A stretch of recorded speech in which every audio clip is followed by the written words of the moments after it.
Taylor's ex, her vacation, and her broken record. We break down the top headliners of festival season. Peggy takes over the cover of Billboard. We run down the TikTok Billboard Top 50 and look back at a past chart topper.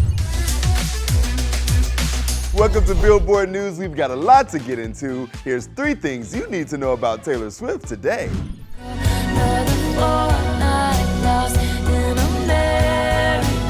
The records keep breaking. Taylor's The Tortured Poets Department became the first album to pass 1 billion Spotify streams in a single week. Oh, we are listening. But is one of the album's rumored muses doing the same? As the Swifties in public dissect if songs are about Tay's ex, Joe Alwyn, or her fling with 1975's Matty Healy, E.T. caught up with the singer and asked did he hear his diss track, to which he responded, I haven't really listened to that much of it, but I'm sure it's good. It is good. And can we all stop figuring out who it's about and just enjoy the music? I pretend it's my life. Lights, camera, bitch, smile.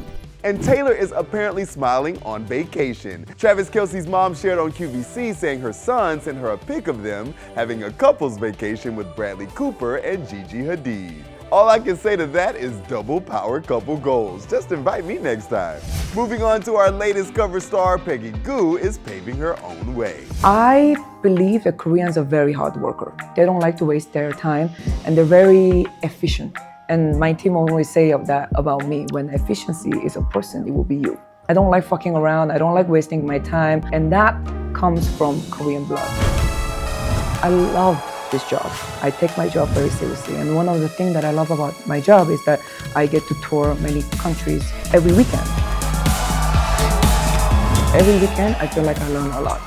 From not only the tour, by meeting people, by going to the country, cities, and of course, sometimes I wake up thinking, where was I? But I've been doing this since like 2014. So I think traveling is like part of my life now. Someone asked me recently, what is luxury to you? And my answer was sleeping in your own bed with your own pillow. So that's the hardest part of this job. I feel like I can't stay in one place. I get bored super fast. I have so much energy. So staying in one place wouldn't suit me. Even if I wasn't a DJ or producer, I would still be doing something that travels. I'm back in London. I have my work in Glasgow. We are on our way to Sydney. I'm a very visual person. Doing this job, I get to see, hear a lot of things, and that inspires me. Visuals, colors, and also I get inspired by my supporters and fans. They are the one who comes up with really creative ideas and amazing goo puns, and that's where I get the Peggy inspired. Check out the full cover story on Billboard's YouTube. We are smack dab in the middle of festival season, and there's so many epic headliners to choose from. Let's break it down. Lana Del Rey, say congratulations. Post Malone, and more have been announced as some of the headlining acts of the 2024 music festival season. And we have the rundown on all this year's highlights.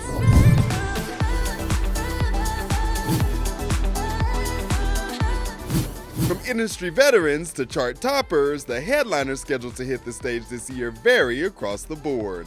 Take Coachella Music Festival, for example. Come April, Lana Del Rey will make her grand return as headliner of the 2-weekend affair, offering her first performance on the ground in 10 years. Later on, she'll make her way to the beaches of Gulf Shores, Alabama to Hang Out Music Festival.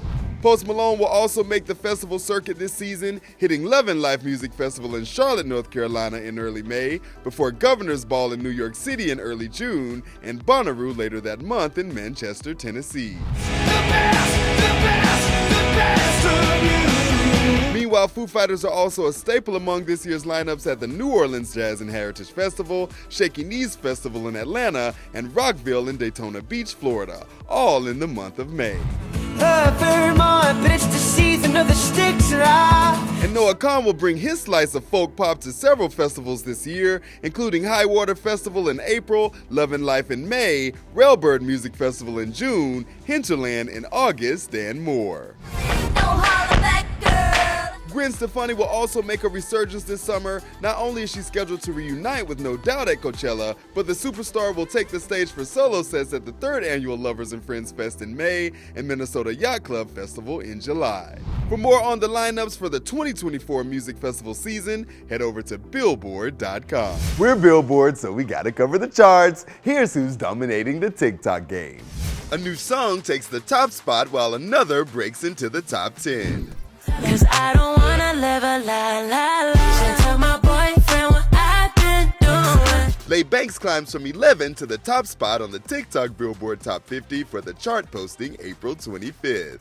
You know Billboard Top 100? Mm-hmm. Why tell your girlfriend just... You lying.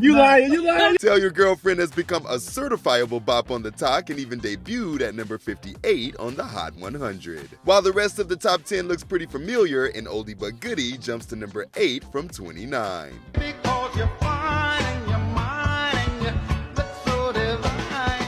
Redbone's Come and Get Your Love may have hit number 5 on the Hot 100 50 years ago, but it's found a new life on the app.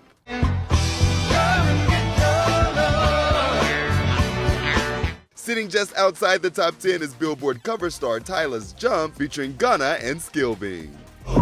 They never had a pretty girl from Joburg to me now, and that's what they prefer.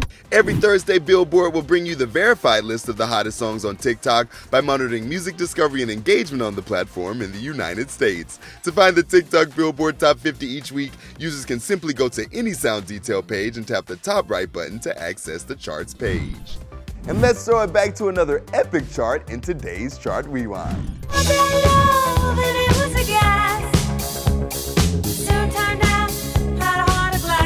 Blondie hit the top of the Billboard Hot 100 this week in 1979. Heart of Glass was the group's first #1 hit on the chart. Co-written by lead singer Debbie Harry, the song brought in a new and exciting disco sound for the group. It was the first of 4 #1 hits. They later hit #1 again with Call Me in 1980.